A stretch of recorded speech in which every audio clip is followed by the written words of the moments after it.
Assalamualaikum warahmatullahi wabarakatuh. Kembali lagi di channel Berita Mistis. Untuk kisah kali ini masih ada kelanjutan dari kisah yang sebelumnya. Sebuah kisah yang ditulis oleh teman subscriber kita yang bernama Fahri Anggara. Dan untuk kisahnya yaitu sebuah kisah yang berjudul Tragedi Kelulusan Sekolah. Dan sebelum kita lanjut ke ceritanya, tekan dulu tombol like video ini dan jangan lupa tekan juga tombol subscribe channel ini dan nyalakan juga lonceng notifikasinya agar tidak ketinggalan cerita-cerita lainnya dari channel ini. Dan buat teman-teman yang punya pengalaman horor dan pengen dibawakan di channel ini, nanti teman-teman bisa hubungi langsung kontak admin kami yang nanti akan saya sertakan di kolom deskripsi. Dan seperti apa untuk lanjutan dari kisah ini? Langsung saja kita masuk ke ceritanya.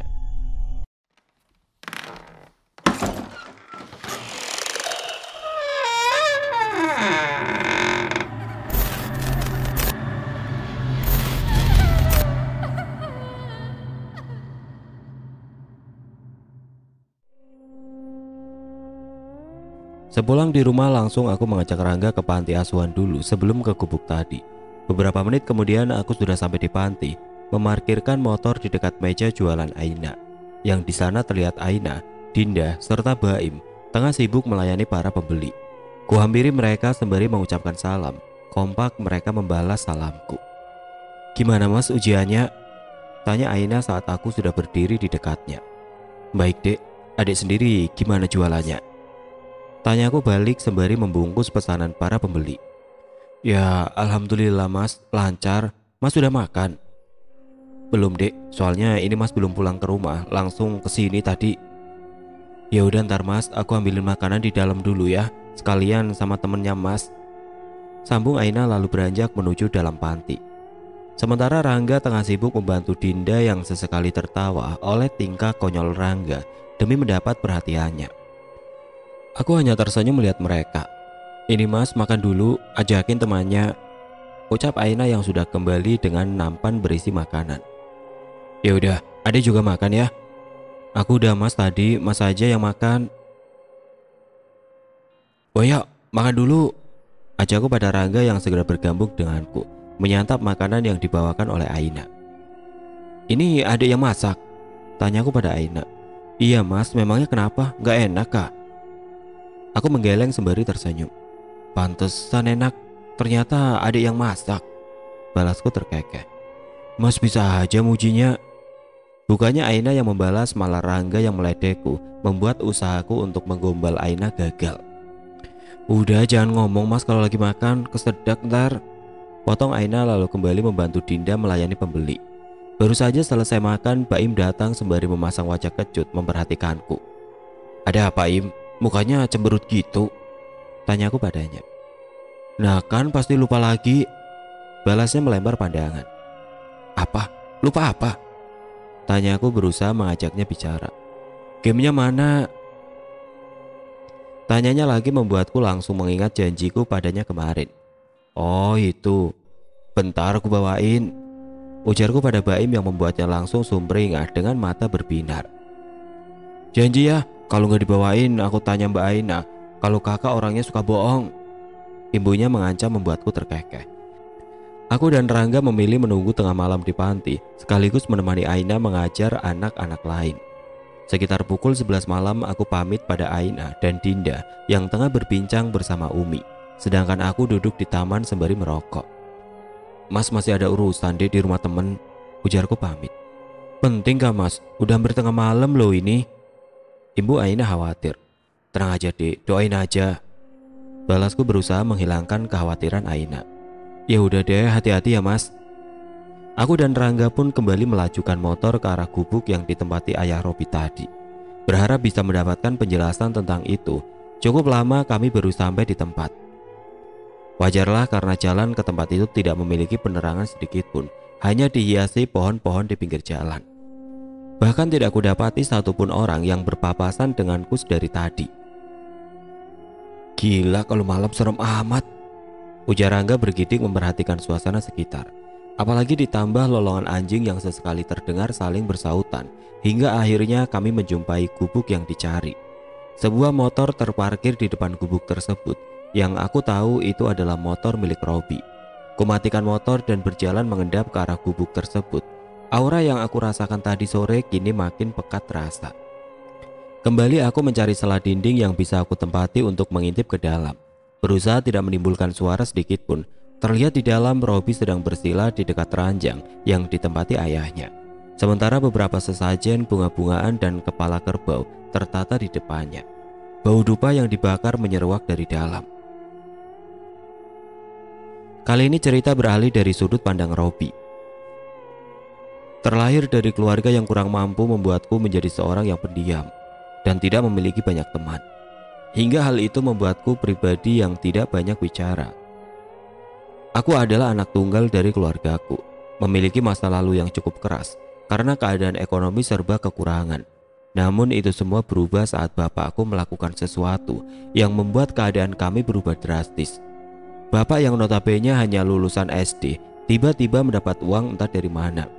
Namun dengan uang itu dia membangun usaha rumah makan yang cukup besar, bahkan salah satu yang paling laris di daerahku. Tidak butuh waktu lama keadaan kami membaik. Namun hal itu menjadi awal bencana yang menjadi bayaran karena apa yang dilakukan oleh bapak.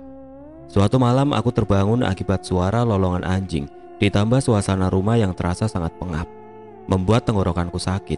Aku beranjak dari tempat tidur, berjalan ke lantai 1 menuruni tangga menuju dapur. Sehabis minum, aku hendak kembali ke kamar. Namun suara geraman dari dalam salah satu ruangan milik bapak membuatku menghentikan langkah. Memang entah kenapa bapak menyiapkan sebuah ruangan yang tidak terlalu besar, namun tidak mengizinkan siapapun memasuki ruangan itu. Bahkan aku dan ibu dilarang untuk masuk. Sempat aku menanyakan alasannya, namun bapak menjawab bahwa aku tidak perlu mengetahuinya. Secara perlahan aku berjalan mengendap menuju depan pintu ruangan tersebut. Dan memang suara geraman itu terdengar dari dalam. Apa kau mau bermain-main denganku, ah? Suara berat nan parau terdengar dari dalam. Setauku bapak tidak mempunyai suara seperti itu. Ampun mbah, saya akan mencari apa yang mbah mau. Namun jangan nyawa istri dan anakku, mbah. Sebuah suara lagi terdengar menimpali suara pertama. Aku yakin itu suara bapak. Aku sudah memberikan yang kamu minta. Harta yang kau dapat itu apakah kau pikir tidak ada ganjarannya? Manusia bodoh. Timbal suara entah milik siapa. Mohon ampun mbah, saya berjanji akan mencari darah perawan yang mbah minta. Aku dibuat tercengang mendengar penjelasannya. Darah perawan, apa maksudnya itu? Baru saja aku ingin membuka pintu, namun suara langkah kaki dari dalam membuatku segera meninggalkan tempat itu. Takut bila bapak tahu aku tengah menguping pembicaraannya. Waktu berlalu dengan cepat. Kekayaan yang didapat oleh bapak terasa hambar karena sifat bapak yang mulai banyak diam dan sering bermain tangan pada ibu. Puncaknya saat aku memasuki kelas 2 SMA. Perkelahian besar terjadi antara bapak dan ibu. Kamu gila, Pak. Seandainya aku tahu kamu melakukan itu, mungkin sudah lama aku pergi. Ucap ibu pada bapak yang tengah termenung sehabis menampar ibu. Bapak juga nggak tahu kalau yang diminta makhluk itu adalah nyawa manusia. Awalnya dia bilang hanya kepala kerbau setiap malam Jumat. Namun dia mengancam bila tidak memberikan apa yang dia minta, maka akan mengambilmu dan Robi, Bu. Timbal bapak. Sementara aku berdiri di ambang pintu tanpa diketahui oleh bapak dan ibu. Pokoknya aku mau pergi, Pak. Datanglah mencariku bila kamu memang bisa melepas jeratan makhluk itu. Timbu ibu lalu meraih koper dan pergi meninggalkan bapak yang masih termenung diam. Ayo nak, jangan tinggal di sini lagi. Ajak ibu padaku yang tidak bisa berkata apa-apa karena bingung.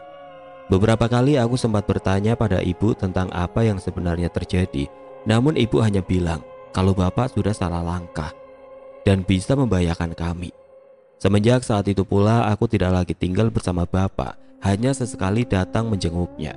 Hingga suatu hari rumah yang ditempati bapak terbakar dan rata dengan tanah.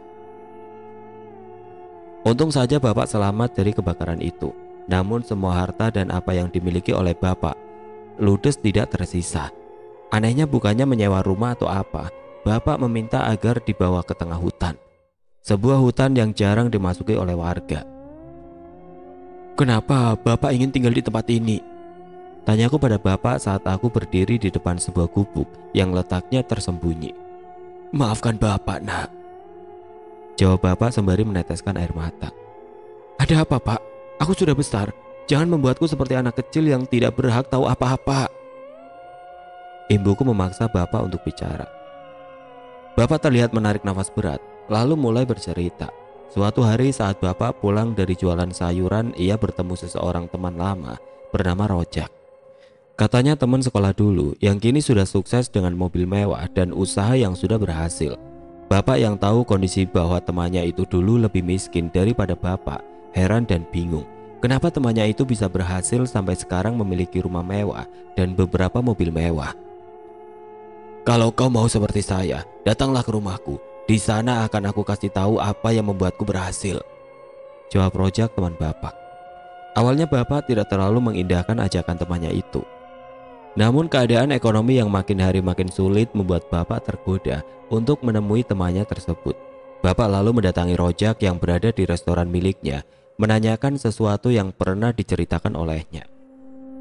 Bapak lalu diajak ke suatu tempat, tepatnya di atas sebuah gunung yang memiliki danau dan air terjun di sana. Sementara di dekatnya terdapat gua. Nah, di dalam gua itulah bapak diperlihatkan dan diberitahu semuanya oleh Rojak. Zaman sekarang susah kalau mengandalkan diri sendiri untuk berhasil. Harus berani mengambil resiko untuk sesuatu yang diinginkan, ujar Rojak pada bapak saat mereka sudah berdiri di dalam gua. Maksudnya apa, Jak? Tanya bapak bingung. Sebenarnya aku melakukan perjanjian dengan siluman anjing bernama Ki Rancak. Makhluk itu yang memberiku semua yang aku miliki sekarang, jawab Rojak membuat bapak tercengang tidak percaya. Gila kamu. Tenang saja, makhluk itu tidak meminta nyawa manusia, hanya kepala kerbau di setiap malam Jumat yang harus kamu siapkan. Timbal Rojak berusaha merayu bapak. Pikirkan baik-baik, kesempatan hanya datang satu kali, sambung Rojak membuat bapak sejenak berpikir. Kalau kepala kerbau, mungkin masih bisa aku usahakan. Batin bapak mulai tergoda dengan ajakan Rojak. Baiklah, bagaimana caranya? Rojak meminta pada bapak untuk bermalam di dalam gua, menunggu agar penguasa gua ini menemuinya sebentar malam dan melakukan perjanjian dengannya. Bapak mengikuti perintah Rojak, lalu bersila dan bermediasi di dalam gua sembari menunggu makhluk yang bernama Ki Rancak itu datang.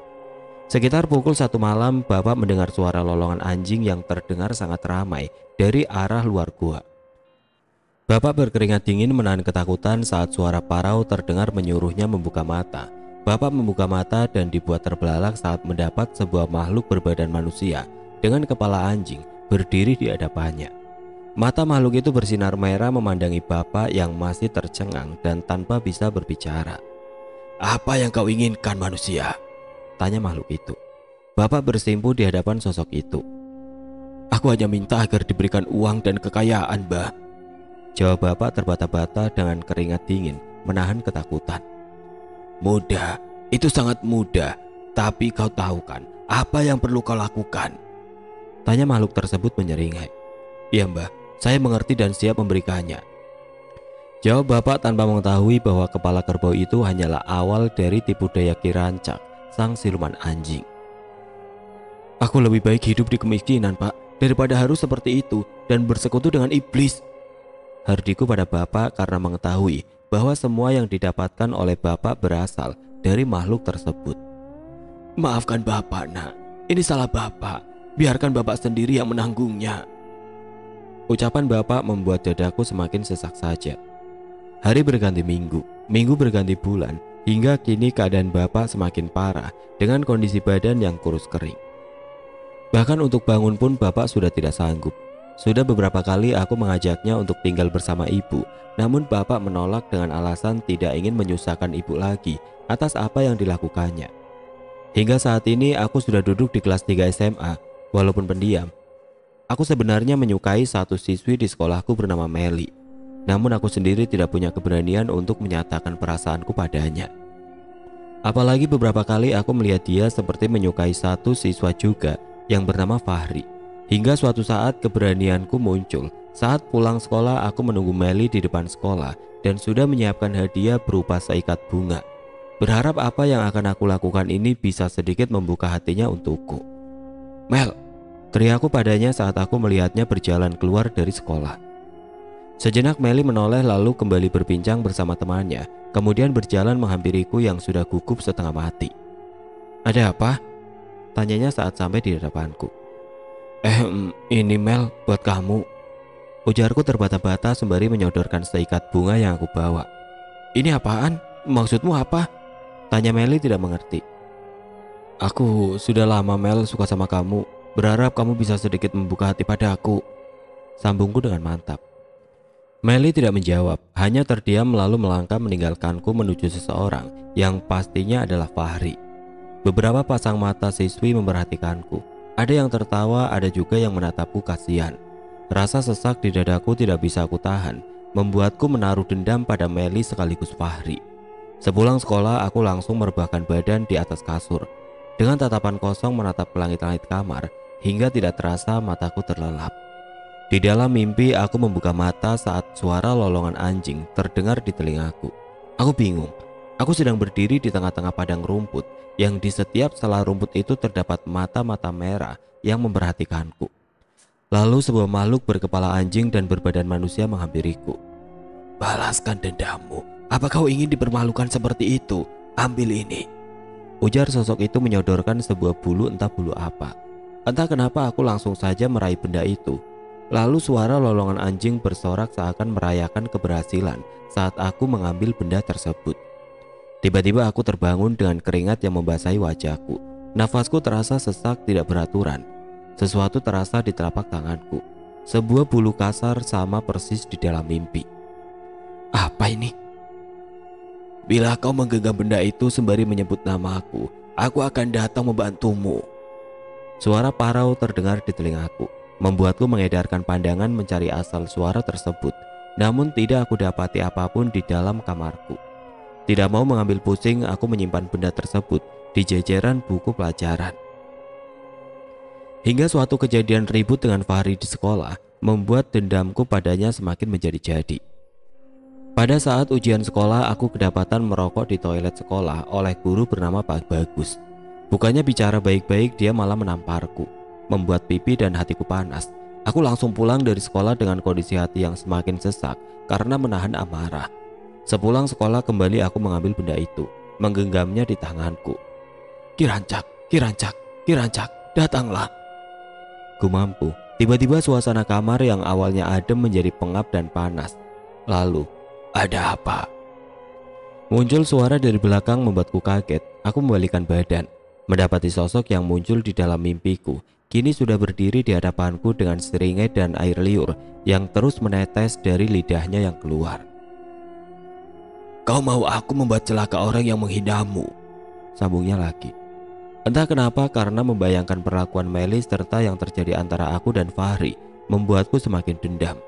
Ditambah Pak Bagus yang menamparku di sekolah tadi membuatku gelap mata hingga mengiyakan ucapan Kirancak tersebut. Beberapa hari kemudian terdengar kabar bahwa Pak Bagus meninggal dunia. Sejenak kabar itu membuatku kaget dan tidak percaya. Apakah kematian Pak Bagus ada sangkut pautnya dengan apa yang diucapkan Kirancak? Malamnya kembali Kirancak menemuiku dan mengatakan bahwa dia sudah berhasil mengambil sukma dari Pak Bagus. "Apakah kau mau mengambil sukma kedua orang itu?" tanyanya lagi, yang merujuk pada Meli dan Fahri. Sejenak aku terdiam, tidak mampu menjawab. Belum selesai aku menjawab pertanyaan itu, sosok Kirancak sudah menghilang di hadapanku.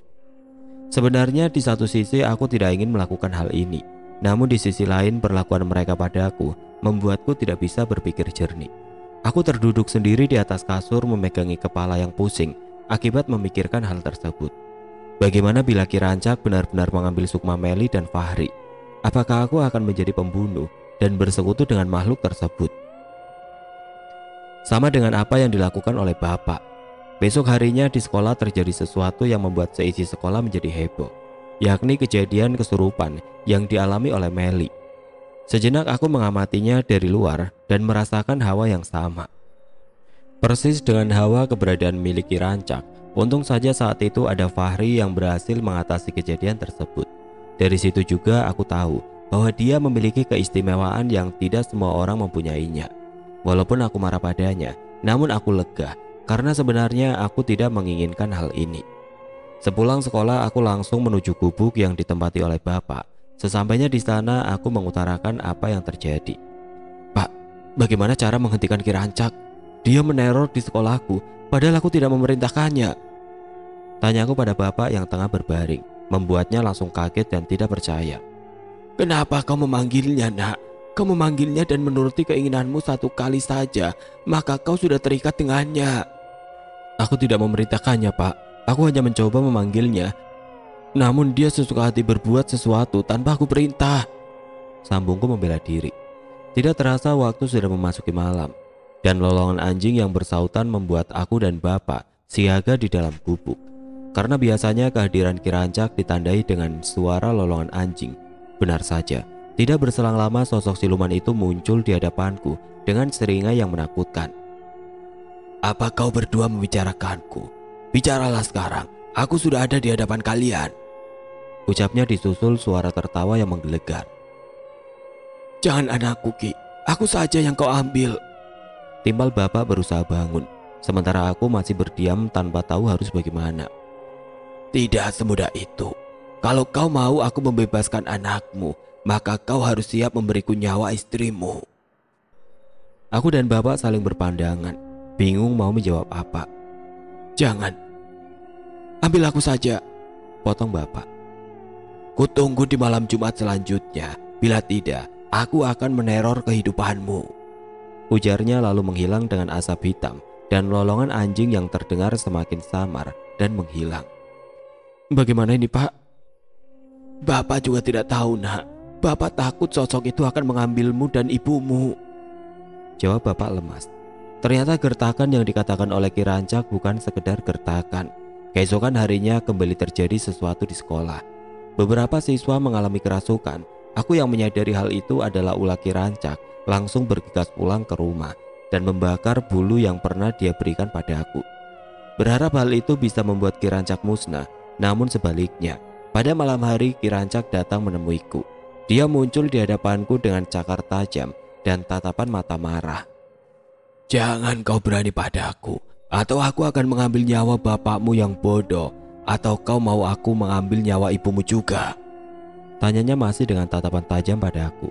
Aku menggeleng tidak menginginkan hal itu. Jangan ibu dan bapakku, jangan. Ibuku yang sekarang sudah bersimpu dan menangis. Baiklah. Buatlah celaka orang yang bernama Fahri, karena dia beberapa anak buahku dia habisi. Bagaimanapun caranya kau harus bisa menghabisinya. Ujarnya kemudian menghilang di tengah kondisi kamarku yang temaram. Aku masih membuka mata padahal jam sudah menunjukkan pukul 11 malam. Entah kenapa pikiran yang memenuhi otakku membuatku terjaga. Bagaimana aku bisa menghabisi Fahri? Aku tahu dia orang yang pandai berkelahi. Apa aku harus mencari cara lain untuk menghabisinya? Gumamku termenung di atas kasur, hingga aku teringat saat dulu bapak membawaku ke rumah salah satu temannya di suatu daerah sekitar kaki sebuah gunung. Aku masih ingat bahwa di desa itu terdapat seorang sepuh atau orang di sana menyebutnya Mbah. Mampu melakukan hal-hal semacam itu, tidak mempunyai pilihan lain. Malam itu juga aku langsung menuju rumah Mbah tersebut. Sekitar 1 jam perjalanan aku sudah memasuki area desa yang saat itu pernah aku kunjungi bersama bapak. Cukup lama aku berputar-putar hingga seorang kakek tua yang berdiri di ambang pintu memanggilku. Aku melajukan motor ke arah kakek itu. Dari siapa, Le? Tanyanya dengan tongkat kayu di tangannya. Saya ingin mencari rumah seorang sesepuh di desa ini, Mbah. Jawabku karena tidak mengetahui namanya. Masuklah dulu. Aku mengikuti langkahnya masuk ke dalam ruangan kecil yang diisi nampan, berisi sesajen, sama seperti yang dilakukan oleh bapak. Saya orang yang kau cari, Le. Ibu kakek tersebut membakar sebatang rokok linting di tangannya. Saya ingin meminta bantuan dari Mbah. Seorang teman sekolahmu ya? Apa kau yakin akan mencelakai orang itu? Aku mengangguk mengiyakan ucapannya. Lalu dia meminta aku menuliskan nama lengkap. Untung saja aku tahu nama asli dari Fahri. Bahkan tanggal lahirnya pun aku tahu. Segera aku tulis apa yang Mbah minta di sari kertas, lalu memberikan padanya. Beberapa saat Mbah bersila dengan mata terpejam, sementara mulutnya tidak berhenti komat-kamit. Tangannya sigap mengambil beberapa benda yang berada di hadapannya, Entah apa, namun Mbah kemudian membungkus semua benda itu bersama dengan kertas tadi ke dalam kain berwarna putih. "Bawa dan simpan ini di dekat motor orang itu." Kurai benda itu lalu segera pamit. Secara kebetulan malam itu saat aku lewat di depan sekolah, aku melihat motor terparkir. Yang aku tahu pasti itu adalah motor milik Fahri. Walau aku bingung apa yang sebenarnya dia lakukan malam-malam di sini, namun tidak mau membuang kesempatan, segera aku taruh benda itu di dekat motornya, lalu melaju pulang ke rumah. Sepanjang malam aku merenung dan bertanya, apakah yang aku lakukan ini sudah benar? Namun mengingat kembali ucapan Ki Rancak yang mengancam akan menghabisi ibu dan bapakku, membuatku tidak punya pilihan lain. Berharap ini yang terakhir aku melakukan ini. Keesokan harinya saat di sekolah aku dibuat bingung sekaligus heran karena melihat Fahri yang nampak baik-baik saja, seakan tidak terjadi apapun. Apakah ada yang salah? Batinku tidak mengerti kenapa apa yang diberikan Mbah tidak berefek padanya. Ketakutan langsung melanda perasaanku. Apakah bila aku gagal maka Ki Rancak benar-benar akan menghabisi ibu dan bapak? Sepanjang ujian aku sama sekali tidak fokus pada soal. Yang memenuhi pikiranku adalah kondisi bapak dan ibu. Hingga jam pulang sekolah aku langsung menuju gubuk tempat tinggal bapak dan menanyakan sebenarnya bagaimana dan apa yang harus dilakukan untuk menghentikan perjanjian dengan Ki Rancak. Sementara jawaban yang diberikan bapak membuat pikiranku semakin buntu. "Datanglah sebentar malam ke sini, Nak." Ucap bapak mengatakan bahwa aku harus siap bertemu dengan Ki Rancak.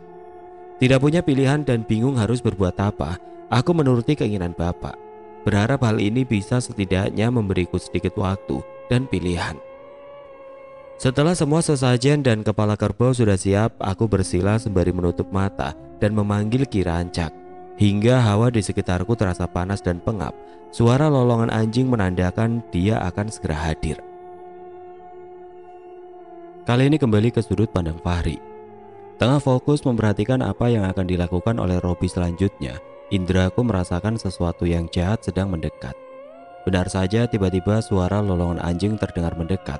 Disusul aura yang sudah aku tebak adalah kemunculan makhluk yang meneror sekolah. Aku segera mengajak Rangga bersembunyi di dekat semak dan mengamati situasi. Itu apaan?" tunjuk Rangga dengan nada takut. Saat rombongan anjing berwarna hitam dengan mata merah menyala menghampiri gubuk tadi. Namun fokusku tertuju pada satu sosok anjing yang beda dari yang lain. Aura hitam yang keluar dari sosok itu sangatlah kuat. Juga ukuran badannya yang tidak seperti anjing, namun lebih mirip macan saking besarnya. Bisa aku tebak itu adalah pemimpin mereka. "Diam dulu, jangan ribut," bisikku pada Rangga yang sudah terlihat berkeringat dingin dan pucat. Sosok pemimpin tersebut memasuki gubuk yang ditempati Robi, sementara semua anak pasukannya mengambil posisi mengelilingi gubuk tersebut seakan menjaga. Merasakan akan terjadi sesuatu yang buruk, aku berniat menghampiri mereka. "Lo diam di sini dan terus bantu gua baca semua ayat yang lu bisa," ujarku pada Rangga. Lu mau ngapain?" Tanpa menjawab, aku langsung berjalan menghampiri pasukan siluman anjing tersebut. Dengan tangan yang memegang tasbih pemberian Mbah, aku memantapkan hati dan melawan ketakutan. Melihat kedatanganku, serentak siluman-siluman anjing itu berlari menghampiriku. Sigap aku baca amalan guna membuat telapak tanganku bisa membakar mereka. Secara acak mereka melompat dan hendak menerkamku. Aku menghindar sembari berusaha menempelkan telapak tanganku ke mereka.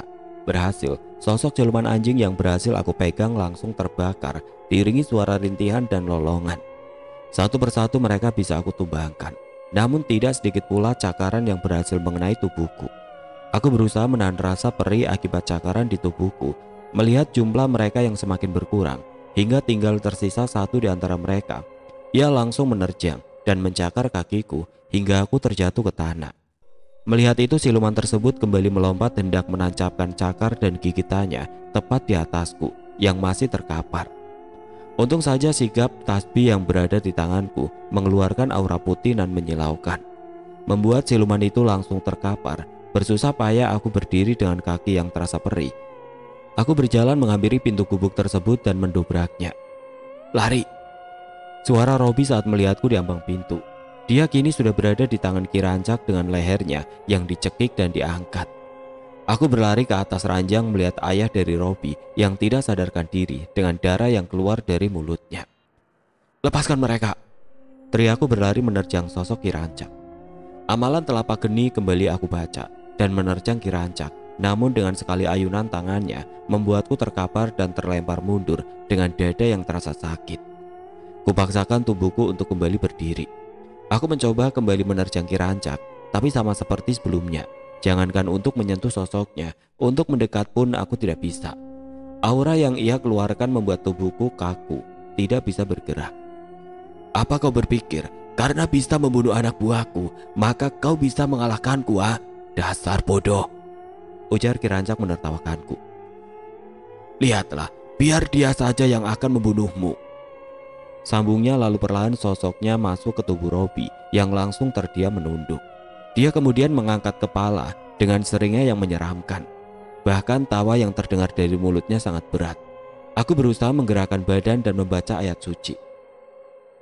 Namun Robi yang dirasuki semakin mendekat dan tangannya kini berada di leherku.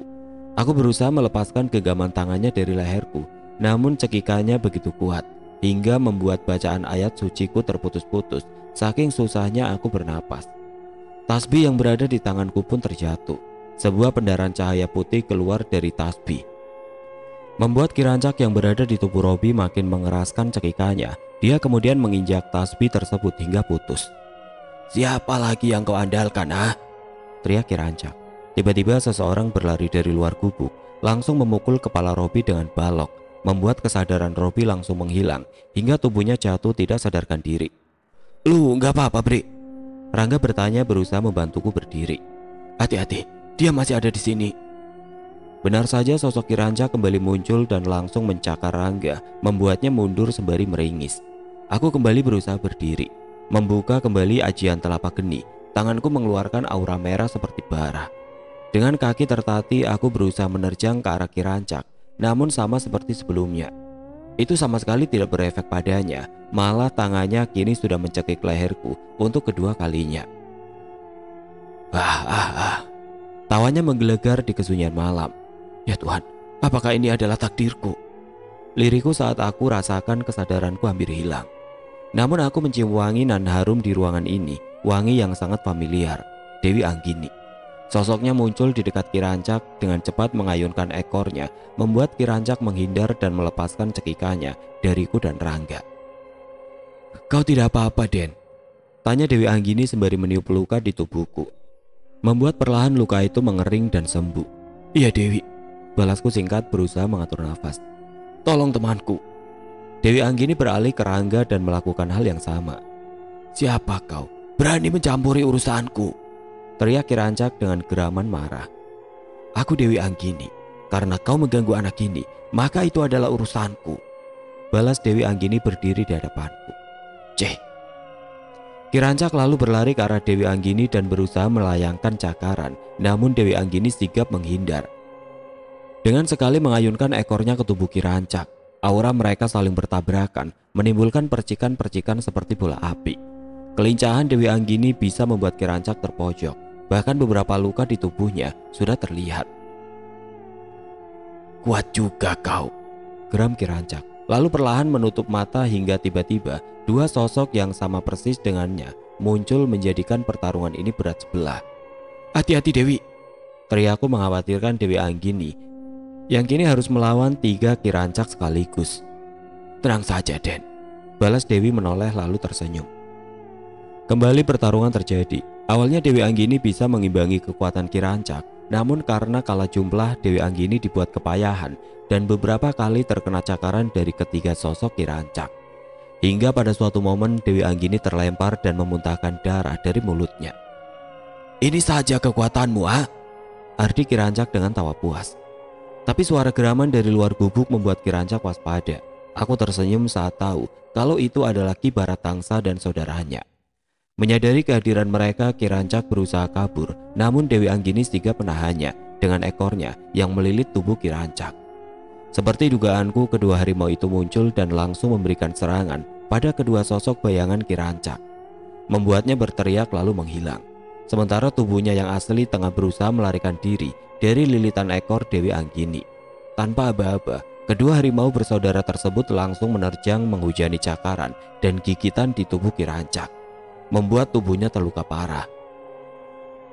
"Habisi dia, Dewi," ujarku pada Dewi untuk segera menghabisi Ki Rancak yang sudah tidak berdaya.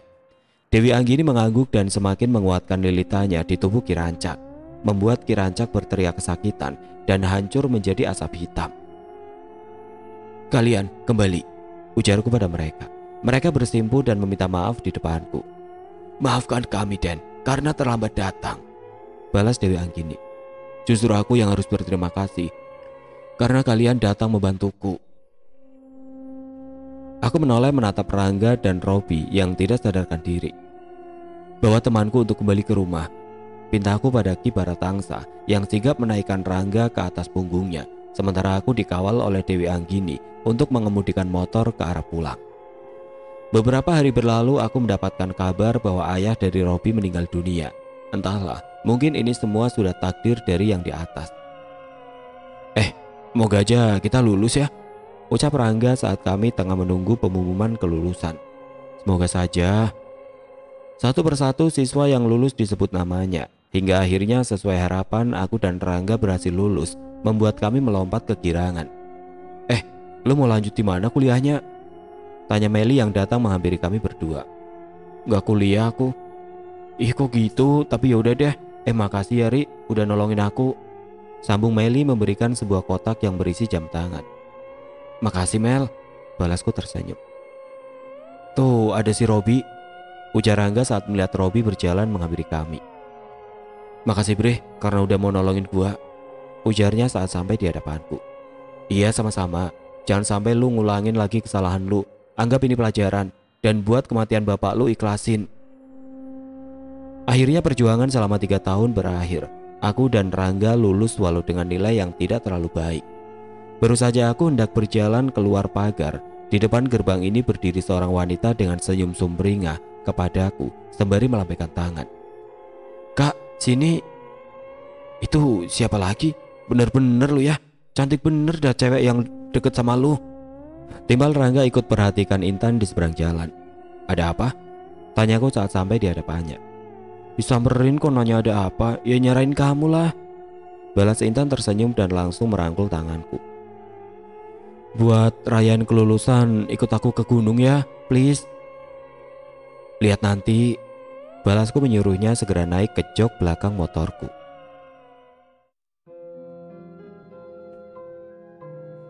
Oke teman-teman, sekian untuk kisah kali ini. Bagaimana menurut kalian tentang kisah ini? Tulis komentar kalian di kolom komentar. Dan buat teman-teman yang baru bergabung, jangan lupa untuk like, komen, share, serta subscribe channel ini. Dan nantikan kisah-kisah horor berikutnya tetap di channel Berita Mistis. Wassalamualaikum warahmatullahi wabarakatuh.